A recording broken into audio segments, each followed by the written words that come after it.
živci su vam popustili. Jakovljeviću! Jakovljević, pa ti nisi normalan. Jakovljević, šta ti ide s tobom u bolnicu pa da me tamo odvedeš kod tvojih lekara da me zatvore u sobu kao lodaka, jel? Jel ti misliš, Jakovljeviću, da sam ja lud? Vodite me u policiju. Sa vama više neću da razgovaram. Čekaj malo. Je li Jakovljeviću?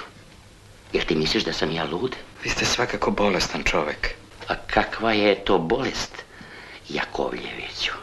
Ja sebe ne mogu da vidim sa strane. A nije lepo, Jakovljeviću, da budem lud, a da to ne znam. 60 godina živim normalno, a sad sam odjednom poludeo kad sam tebe sreo.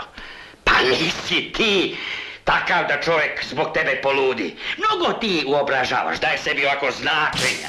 Jakovljeviću, nisam ja lud, Jakovljeviću. Ja sam savršeno normalan. Nisam lud, Jakovljeviću.